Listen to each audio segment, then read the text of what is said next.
ಅಲ್ಲಿ ಗುಪ್ತದಳದ police sub inspector Lingayya ಅಂತ ಹೇಳಿ ಅವ್ರ ಆಡಿಯೋ ವೈರಲ್ ಆಗ್ತಾ ಇದೆ ಸರ್. ಅದು ಏನಾಗಿದೆ ಅಂದರೆ ಅವರು ಇಂಟೆಲಿಜೆನ್ಸ್ನಲ್ಲಿದ್ದಾರೆ.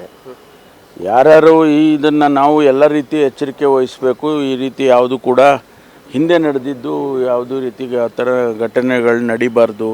ಎಕ್ಸಾಮಿನೇಷನ್ನು ನಾವು ಅದಕ್ಕೆ ಬೆಂಗಳೂರಿನಲ್ಲೇ ಮಾಡಬೇಕು, ಬೇರೆ ಡಿಸ್ಟ್ರಿಕ್ಟ್ ಹೆಡ್ ಕ್ವಾರ್ಟರ್ಸಲ್ಲಿ ಬೇಡ ಅಂಥೇಳಿ ಈ ಸಾರಿ ಸೆಂಟರ್ಸ್ನೆಲ್ಲ ಬೆಂಗಳೂರಿಗೆ ಹಾಕಿದ್ದೀವಿ.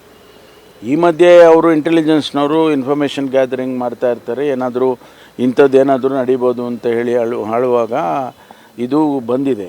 ಅವರು ಈಗ ಏನು ಹೇಳ್ತಿದ್ದಾರೆ ಅಂತಂದರೆ, ನಾನು ಇಂಟೆಲಿಜೆನ್ಸ್ ಗ್ಯಾದರ್ ಮಾಡೋದಕ್ಕೆ ಮಾಡಿದೆ, ಈ ರೀತಿ ಫೇಕ್ ಮಾಡಿದ್ದೆ ಅಂತ ಹೇಳಿಕೆ ಕೊಟ್ಟಿದ್ದಾರೆ.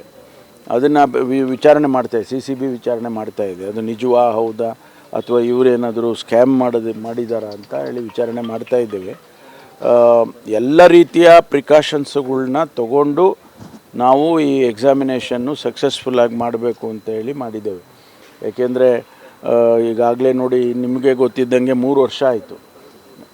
ಇಷ್ಟು ದಿವಸ ನಾವು ಒಂದು ರೆಕ್ರೂಟ್ಮೆಂಟ್ ಮಾಡೋದಕ್ಕೆ ಸರಿಯಾಗಿ ಆಗಲಿಲ್ಲ ಅಂತ ಹೇಳಿದರೆ ಸಿಸ್ಟಮ್ಮು ಇನ್ಮೇಲೆ ನಡೆಯೋದಿಲ್ಲ ಸರಿಯಾಗಿ. ಅದಕ್ಕೋಸ್ಕರ ಅದನ್ನು ನಾವು ಡಿಸ್ಪ್ರೂವ್ ಮಾಡಬೇಕು ಅಂತೇಳಿ ಇದು ಎಲ್ಲ ಮಾಡಿ ಕ್ರಮ ಮಾಡ್ತಾಯಿದ್ದೀವಿ.